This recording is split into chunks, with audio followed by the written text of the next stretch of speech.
What is going on, world? What's up, YouTube? It's Zero here. Today I'm bringing you guys a brand new episode of the 8 Below Show. Welcome everyone to 8 Below. Thanks for being here, guys, to the best gaming related show here on YouTube. And I'm really excited about this episode here today. We have a ton of stuff to talk about, so let's get into it. Our first topic of the day, guys, is going to be about Far Cry, and the Far Cry franchise I've talked about on a number of occasions here on the YouTube channel.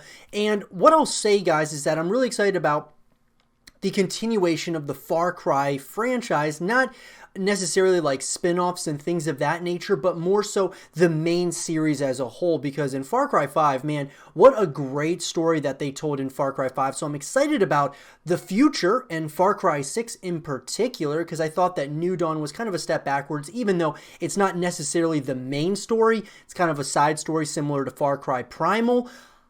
I am excited about Far Cry 6, but where is Far Cry 6 at this point? Let's talk about it.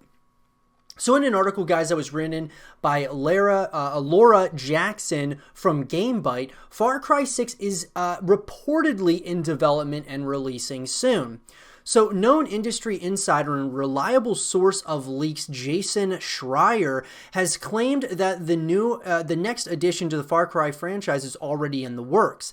The Kotaku top dog and known leader took to Twitter to comment on Ubisoft's recent earnings call, in which the company explained it would be launching 5 AAA games between April 2020 and March 2021. We already know that 3 of these titles include Rainbow Six Quarantine, Watch Dogs Legion, and Gods and Monsters. The other 2 are yet to be revealed. However, Schreier has now claimed that these 2 mystery projects are none other than a new Assassin's Creed and a new Far Cry. So he tweeted saying, anyone holding out hope for Splinter Cell is once again going to be disappointed. It's Assassin's Creed and Far Cry. So, look, Far Cry 6 is coming, guys. And once, for those of you who are Splinter Cell fans, I feel your pain. I'm a massive Splinter Cell fan myself. I would love to see a continuation of that. But that's another topic for another day. Stick with Zero TV. You guys will be able to see a lot of Splinter Cell content up and coming here and on the YouTube channel. But what I will say, guys, is that Far Cry 6 is obviously, it seems, in development. We haven't gotten official confirmation from Ubisoft. But you look at those games, you look at Rainbow Six Quarantine, Watch Dogs Legion, and Gods and Monsters, which I'm not sure why they're doing a Gods and Monsters, but nonetheless, they're doing that. And then Assassin's Creed and Far Cry are pretty obvious. Those are pretty much their 2 biggest IPs, I would say, that being Ubisoft. But it's exciting. So pretty much we're going to be getting a new Far Cry, and what we can probably anticipate, guys, with Far Cry 6 is that I'm hoping it's a direct continuation at some point or level or such of Far Cry 5. I think that story was so rich. Now, obviously, everyone's going to be looking at who's going to be the villain of Far Cry 6. Is it going to be, anything like the previous villains in previous Far Cry games? But for me, it's more just the story as a whole. It's, the gameplay. It's what's all included, like multiplayer modes and things of that nature. That's what makes a Far Cry game, in my opinion, so great, and something that you continue to come back to even after beating the campaign. So essentially, guys, we're going to be getting a Far Cry 6. This makes sense considering how fast the Far Cry franchise has been growing over the past couple of years. Far Cry New Dawn was surprise dropped on us all just a few months after the release of Far Cry 5, so it's not too surprising to hear a 6th game is in the works. Until we hear word from Ubisoft, though, take the rumor with a pinch of salt for now. Ubisoft's earnings call seemingly wasn't all good news, though, as the company yet again made no reference to Beyond Good and Evil 2. Beyond Good and Evil 2 was announced way back in 2017, and aside from a new trailer in 2018, it's all been pretty quiet on the piggy-shaped front now that the game appears to be absent from the list of upcoming releases. Fans have been left wondering what the heck is going on. So, Beyond Good and Evil 2 was another game that looks pretty good. I mean, to be quite honest with you guys, I'm really excited about a number of Ubisoft's titles that are going to be coming out here. Watch Dogs Legion looks like it could very well be the best Watch Dogs in the entire series. And then a Far Cry 6, depending on where the direction they go, that could maybe even top Far Cry 5. I think it might be tough, but it very well could. And then, of course, guys, Assassin's Creed. We haven't, in my opinion, had a really good Assassin's Creed game in a few titles at least. And so I'm hoping that we kind of get back on track with the Assassin's Creed series. But I'm excited about some of these titles, nonetheless, very intrigued to see what they look like. And a Far Cry 6 is probably what I'm the most excited about. And I'm excited to see kind of the direction they go. Where do you guys think? What direction you guys think they're going to go? I'm certainly going to keep you guys all up to speed as we get further information about Far Cry 6. So stick it right here, guys, with Zero TV.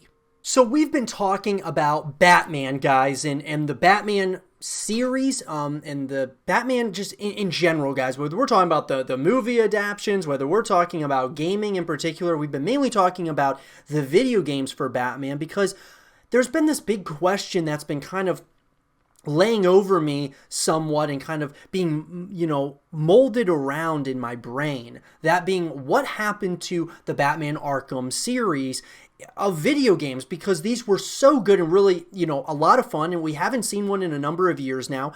And so what happened to a new Batman Arkham video game? And so I want to talk about that here in this segment of the show. So let's talk about it, guys. So allegedly, a new Batman game reboot rumor has seemingly been confirmed. The rumor of Warner Bros. Montreal's new Batman game being a non-Arkham reboot may have been confirmed. Last month, a report by a reputable video game insider claimed Warner Bros. Montreal's new Batman game would be a reboot, though whether or not it would be a hard or soft reboot of the Arkham series remain unclear. Now developers over at Warner Brothers Montreal have listed a new IP on their LinkedIn resume. Based on the timelines, it would appear this is connected to the new Batman game, and the new IP listing would suggest it is not connected to the Arkham series, potentially confirming the report, the reboot report. So a reboot, guys, I think that this is a good idea in my opinion, because it's been a number of years since we saw a Batman Arkham game. If we go on Wikipedia, you can look at all the games that have come out, and Batman Arkham Asylum, dates back to 2009, and we haven't really had anything Batman Arkham related really since 2015. I mean, you had Batman Arkham Underworld, but that was just on the on the phones, on your mobile devices, and then Batman Arkham VR was only on VR, so virtual reality, and so really our last true game that we got in the franchise that was on, consoles and things of that nature was Batman Arkham Knight in 2015. So it's been a number of years, and so I think maybe them doing a reboot of Batman would be a good idea. I think it would be a great idea, depending on where they go with the series. It's hard to say, but a reboot very well, maybe getting away from the Arkham series and kind of just starting a Batman series in general would be probably a pretty good idea in my opinion, especially with the Batman movie that's going to be coming out now, hopefully, sooner rather than later, which we're really excited about as well. But I gotta say, guys, that I think a Batman game is closer than you think. They're probably working on something. It sounds like we're probably going to get in the next couple of years, would be my assumption. It's hard to say though, guys. I would love to hear from all of you. What do you guys think about this? Would you guys want a reboot of Batman, or would you want them to continue the Batman Arkham series of video games? Let me know what you guys think, and let's have a real conversation about it. And for everything Batman related when it comes to the video game series, stick with us here on Zero TV. So Splinter Cell, guys, a game and a franchise that was one of my favorites back, in the days of Xbox, when the original Xbox was out for me. It was one of the first games I actually played on the original Xbox, along with Max Payne and Halo, and it was kind of very early on I got my first taste of Splinter Cell, and I was so into the story, and I followed the games very religiously. And all of a sudden, Ubisoft decides to just stop making Splinter Cell games for whatever reason or another. I believe it was probably because of Blacklist, which was the latest game in the franchise, which didn't really meet expectations for a lot of us fans. But nonetheless, this is such a strong IP, it's very strange to see that they decided to kind of go away from Splinter Cell and move in a direction of games like Assassin's Creed and games of that nature, even though I know Assassin's Creed is a massive franchise, and same thing with Far Cry, but I believe Splinter Cell deserves to have its place in the ecosystem of gaming, especially as an IP for Ubisoft. But let's talk about where is Splinter Cell 7 at this point, because the 7th installment would be the main, story, the main installment, or one of the main installments in the Splinter Cell universe. So let's talk about it. In an article that was written, guys, from Games Radar, from a guy, Alex Avard, Ubisoft finally clears up what's going on with Splinter Cell and whether a new game is on the way. It's been 6 years since the last entry in Ubisoft's acclaimed stealth franchise, Splinter Cell, and as you might imagine, fans are starting to get impatient. We heard rumors last year of a new sequel in the works, but that came and went without an announcement, while several Easter eggs in the likes of Assassin's Creed Odyssey and The Division 2 appear to be nothing more than cheeky winks to the wider Ubiverse. Now in an interview with IGN, Ubisoft CEO Vez Guillemot has finally offered some clarity on what's going on with the Tom Clancy IP and its lead character Sam Fisher, who was last seen bemoaning the death of the Metal Gear franchise in Ghost Recon Wildlands in 2017. When you create a game, you have to make sure you will come with something that will be different enough from what you did before. Guillemot told IGN, explaining that the last time we did a Splinter Cell, we had lots of pressure from all the fans saying, don't change it, don't do this, don't do that. Some of the teams were more anxious to work on the brand. Guillemot is, of course, referring to 2013 Splinter Cell Blacklist, which divided fans over its action-oriented direction and cinematic style compared to the stripped-back stealth focus of its predecessors. Despite expressing caution at returning to the franchise so hastily following that backlash, however, Guillemot promises that Ubisoft hasn't forgotten Sam Fisher outright. Now, there are some things and some people that are now looking at the brand, taking care of the brand, teased the CEO. At one point, you will see something, but I can't say more than that. Could a new Splinter Cell be one of the unannounced games about to debut this summer? It's unlikely, given that both the rumored, of course, Watch Dogs, which obviously, guys, has already been confirmed, as well as Beyond Good and Evil, are both on Ubisoft's plate right now, but don't count out the return of Mr. Sam Fisher just yet. So, couple of things here, guys. Splinter Cell Blacklist was a game that really divided a lot of us fans with Splinter Cell. Think about it, like, it was that action-oriented style that they wanted to kind of push on everybody. And look, I get the idea of it. I get why. The action games, guys, are very popular. And what I think made Splinter Cell was just that stealth-oriented style of gameplay, and they went away from that.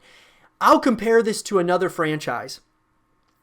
If you remember, of course, a game that we've talked about on Zero TV in the 8 Below show quite regularly is Dead Space. And Dead Space, guys, obviously they've up to this point have had 3 games. The first 2 were very much so that gritty type of horror take on a single player story. And then the third game in the franchise, they went away from what made Dead Space so great, and that being like those very scary elements to the game. It still had that, but they wanted more action in it. And that's because the trend at the time was, of course, action games, and they wanted to move in that direction.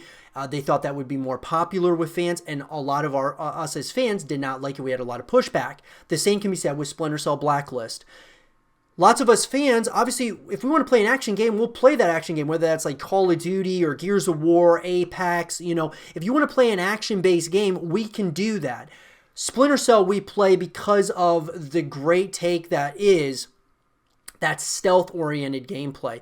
And I think it's very special for that. Now, what I will say is this. Splinter Cell, they do have to evolve as well as really kind of innovate what they want to do with this franchise, simply because if you think about it, the stealth, when it comes to a stealth game, there's only so much that you can really think of off the top of your head as far as, from bringing players back to the franchise. You want players to not only play the story through a few times, but you want them to come back to like a multiplayer, like a co-op modes and things of that nature, which they have added in the past. I think there needs to be an emphasis on a multiplayer mode, which could be more of an action-based multiplayer mode, and then keep the game itself, the story and all of those things, more stealth. And so that would be my personal take on it. I also think that even having a multiplayer that had to do with stealth elements would be very good as well, because it would be unique to the Splinter Cell game and franchise.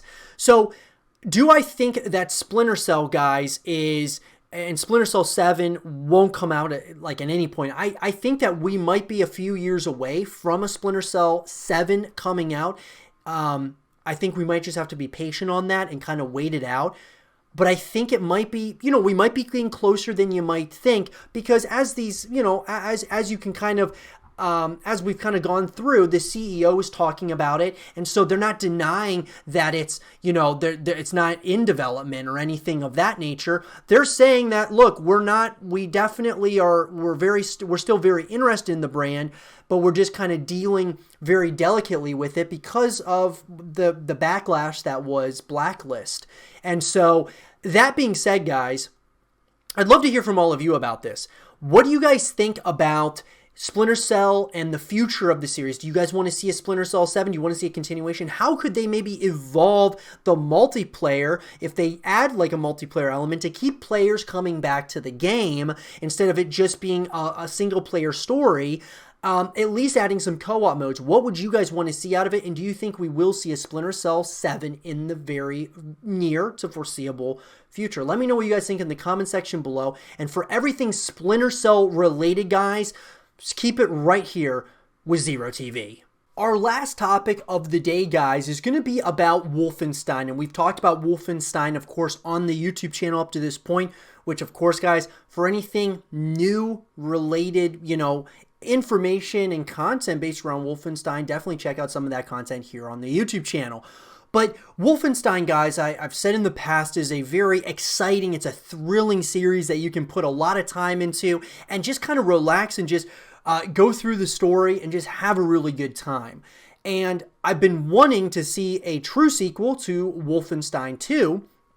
And Youngblood, I didn't really feel was that. It kind of felt like to me that Wolfenstein, Youngblood was almost like a spin-off, so to speak. It was kind of like in Far Cry. You had Far Cry 5 and then you had Far Cry New Dawn. And New Dawn was kind of like that spin-off, kind of like Far Cry Primal. But it wasn't a true sequel to Far Cry 5, which hopefully we get a Far Cry 6, which we talked about earlier on the show. So Wolfenstein, where is Wolfenstein 3 at this point? Because we got Youngblood, and of course we got Youngblood not too long ago, and now the big question that remains is, when are we going to get a Wolfenstein 3? So let's talk about it. So, in an article that was written by Game Informer, guys, from Javi Waltney, when Wolfenstein Youngblood was announced at E3 2018, many fans of the series raised their eyebrows at the news that the game would be set in the 80s and star protagonist BJ's twin daughters. Bethesda eventually clarified that Wolfenstein 3 is still happening, confirming Youngblood's status as a side chapter to the planned trilogy. So just what is Youngblood's ultimate story connection to the mainline entries? Is it an alternate universe? Is it set after the events of Wolfenstein 3, before Wolfenstein 2? Maybe it takes place before and after Wolfenstein 3, Godfather Part 2 style, with Youngblood finally out today, which of course, guys, this was, this article was written when the game had already was not out yet, which we obviously know that Youngblood Youngblood has been out, and we already know everything regarding that. But Youngblood doesn't actually have that many story beats outside of its introduction and ending. It delivers a lengthy intro before BJ's daughters go to Paris to search for him, but the majority of the game fixated on letting you run amok in Nazi-controlled Paris. That said, the opening does deliver some key bits of information. It's been around 20 years since the revolution at the end of the New Colossus. America is Nazi-free, but Europe isn't. Grace is the head of the FBI. BJ and Anya are raising Jess and Soph in Mesquite, Texas, and teaching them how to be efficient Nazi killers.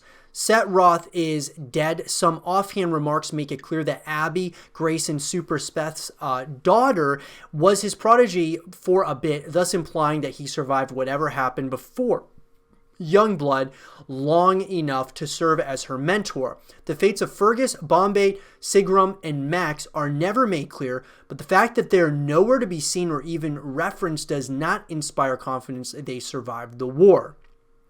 Of course, BJ killed Hitler. The main chunk of the game doesn't flirt with answering narrative questions. Most of the writing is dedicated to in-game chat between Abby, Soph, and Jess that draw out their personalities. It's only when we reach the end of the game that Youngblood starts doing some heavy lifting for the saga again, briefly anyway. At the conclusion of their journey, Jess and Soph meet BJ in an underground complex. He's fiddling with the God Key, an ancient Yichud artifact he uncovered in the New Colossus that Set Roth regarded as powerful but couldn't explain what it does. Here, BJ goes into a bit of a vague lore breakdown of what happened in the years that took place between the New Colossus and Youngblood. So here's some key points. Max Hass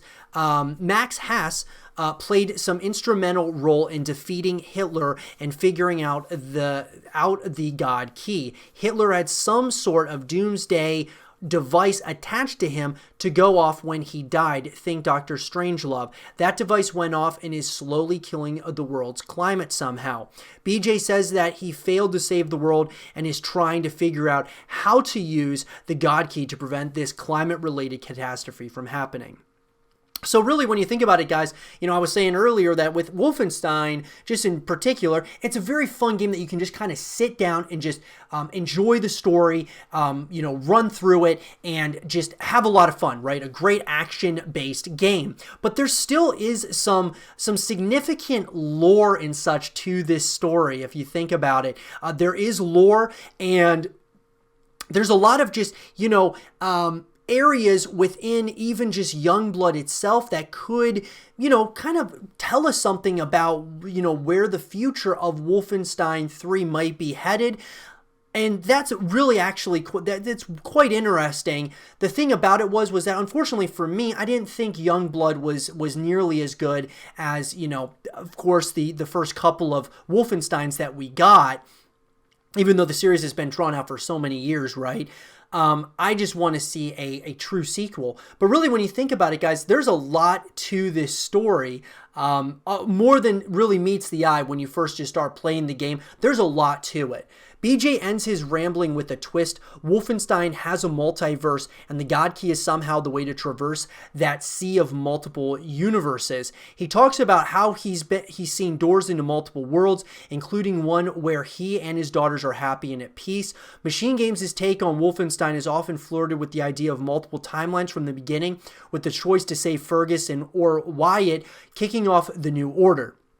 So the acknowledgement of a multiverse is a big deal because it implies that Wolfenstein 3 will finally tie that choice at the beginning of the series to the narrative in a cohesive, unifying way that makes that dilemma something more than just a neat but arbitrary thing you do. However, the existence of the multiverse also makes me wonder if we're going to be time universe hopping in the next game. Could we be playing BJ as he leaps from universe to universe, trying to save his own? How interesting would it be to play as middle-aged BJ taking on Hitler in one level, and then one of his daughters or old BJ in the Youngblood era the next? The modern Wolfenstein has had no trouble mining pulpy aspirations to create wildly memorable scenarios like the bizarre execution scene in the new Colossus. So embracing something as expansive and weird as multiple universes is both promising and fitting within the narrative ambitions of what's come before. Despite not adding a lot of story to Wolfenstein's lore, the few crumbs of details as well as that final revelation have given us an idea of what to expect from the next game, at least on a thematic level. It'll probably be a while until we hear anything about Wolfenstein 3, given the only confirmation we have is Bethesda acknowledging it's in development, but hey, there are more than enough Nazis to kill in Paris to pass the time until then. Which is very true, but I love his take here. Wherever the multiverse idea is so great. I love that idea, and I love how this segment where he says that a middle-aged BJ could be taking on Hitler in one level, and then one of his daughters, or old BJ in the Youngblood era the next. I love that idea where you start toying with different worlds and the universes are kind of colliding and you're starting to look at like time, space, and all of those things. I think that something like that in one of these games that's a very far-fetched game, I think something like that would be absolutely great for a franchise like this. It would just be very different. It would be very unique. I've always said that Wolfenstein was a very unique kind of game. I'm just really excited to see where they go with Wolfenstein 3. But if you were to ask me, guys, where is it? Well, currently, guys, it's in development, and we're just going to have to wait as more information comes out. What would you guys want to see though? Where do you want the story to go? Would you like the idea of what they're saying here in this article, or what I'm saying as far as it would be really cool to be able to play, be a younger BJ and then taking on an older BJ, and or the same thing with his daughters and things of that nature. Kind of really seeing these universes come together and collide, I think would be very, very interesting in a number of ways. But what would you guys want to see? Where would you want the story to go? Let me know what you guys think in the comment section below. And for more Wolfenstein 3 news, content, and videos, stick with us here on Zero TV. And with that being said, everyone, I hope you guys did enjoy this episode of the 8 Below Show. And if you guys did, leave a thumbs up, subscribe if you're new, stay positive, and as always, I'll talk to you guys all in the next one. Peace.